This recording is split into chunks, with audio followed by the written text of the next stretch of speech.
இன்றே டவுன்லோட் செய்து உங்கள் ஃபேவரட் ஷோக்களை என்ஜாய் பண்ணுங்க. இப்ப நீ ஏன் பொறுப்புல இருக்க? Please accept it and respect it. Rishi, இப்படி எல்லாம் நடக்க கூடாது. டிவோர்ஸ்க்கு அப்புறம் கணவனும் மனைவியும் இப்படி எல்லாம் ஒரே இடத்துல சேர்ந்து வாழக்கூடாது. இது ஆனா தப்பு. இன்னைக்கு இதெல்லாம் நடக்குது இல்ல? இதுக்கப்புறம் ஜனங்க நம்மள எக்ஸாம்பிளா எடுத்துப்பாங்க, மத்தவங்களுக்கு சொல்லுவாங்க. ஹாப்பி, இப்ப சந்தோஷமா? அண்ட் இன்னொரு எக்ஸாம்பிள் கொடுப்பாங்க. அது என்னன்னு தெரியுமா? ஒரு எக்ஸ் ஹஸ்பண்ட் அவனோட எக்ஸ் ஒய்ஃப்காக ஒரு வரனை தேடினான். கிட்டத்தட்ட லைலா மஜ்னு டைப்ஸ். நம்ம காதலை பத்தி உலகமே பேசும். அதாவது இந்த ரிலேஷன்ஷிப்பை பத்தி உலகமே இத பேசும். என்ன ரிஷி, எதுக்காக இப்படி பிடிவாதமா பேசிட்டு இருக்க? உன்னோட இந்த பிடிவாதம் இருக்கே, அது என்ன அப்படியே டயர்ட் ஆகுது. என்ன டயர்ட் ஆயிட்டியா? நான் தான் டயர்ட் ஆகணும். அண்ட் தெரியுமா, நான் தான் டயர்ட் ஆயிட்டேன். உன்னோட தொல்லைய தாங்க முடியல. அண்ட் நான் நல்லா வந்தா நீ தான் ரொம்ப கெட்டவ. ரொம்ப அதிகமா பிடிவாதம் பிடிக்கிற. நல்லா இருக்கேன். நான் ஒரு வாட்டி சொன்னாத நீ கேட்கவே மாட்டல. திரும்ப திரும்ப சொல்லணும்ல லட்சுமி, இதுக்கு மேல நான் சொல்ல மாட்டேன். நீ இங்க இருக்கணும், அவ்வளவுதான்.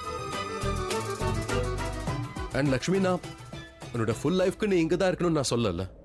நான் என்ன சொல்ல வரேன்னா, அது நான் உனக்காக ஒரு பையனை தேடுறேன். உனக்கேத்த ஒரு அழகான புத்திசாலி பையனை தேடுறேன். அவன் உன்னை டிசர்வ் பண்றவனா இருக்கணும். உன்னை அவன் லவ் பண்றவனா இருக்கணும்.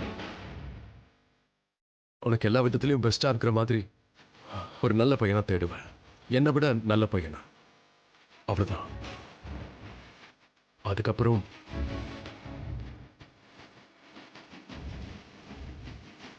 அதுக்கப்புறம் நான் உன்னை இங்கிருந்து போக விட்டுருவேன்.